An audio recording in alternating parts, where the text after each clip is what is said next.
தலைப்புச் செய்திகளை பார்க்கலாம். வடகிழக்கு பருவமழை தீவிரமடைந்திருப்பதால் தமிழகத்தின் பல்வேறு பகுதிகளில் தொடர் மழை. குடியிருப்புகளை சூழ்ந்த வெள்ளத்தால் பொதுமக்கள் அவதி. காங்கிரஸ் தொடர்புடைய நேஷனல் ஹெரால்டு நாளிதழுக்கு எதிரான பண மோசடி வழக்கு. 761 கோடி ரூபாய் மதிப்பிலான சொத்துக்களை முடக்கிய அமலாக்கத்துறை.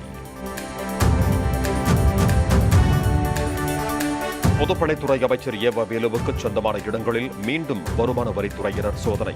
திருவண்ணாமலை, செங்கல்பட்டு ஆகிய இடங்களில் சோதனை நடைபெற்று வருவதாக தகவல். ஆவின் நிறுவனத்தின் பச்சை நிற பால் பாக்கெட் விற்பனை நிறுத்தம். எதிர்க்கட்சித் தலைவர் எடப்பாடி பழனிசாமி கண்டனம். ஆவின் நிறுவன செயல்பாடு தலைகீழாக மாறியுள்ளதாக குற்றச்சாட்டு. ஜெயலலிதாவை தரக்குறைவாக பேசிவிட்டு தற்போது பாராட்டுவதை போல முதலமைச்சர் ஸ்டாலின் நடிக்கிறார். முன்னாள் அமைச்சர் ஜெயக்குமார் கடும் தாக்கு.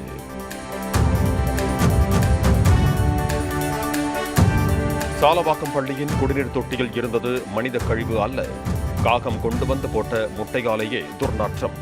குடிநீர் தொட்டி இடிக்கப்பட்ட நிலையில் காஞ்சிபுரம் மாவட்ட ஆட்சியர் விளக்கம்.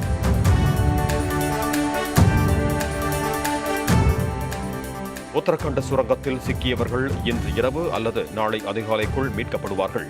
57 மீட்டர் நீளத்தில் 39 மீட்டருக்கு தோண்டும் பணி நிறைவு பெற்ற நிலையில் மீட்புப் படை அதிகாரிகள் உறுதி.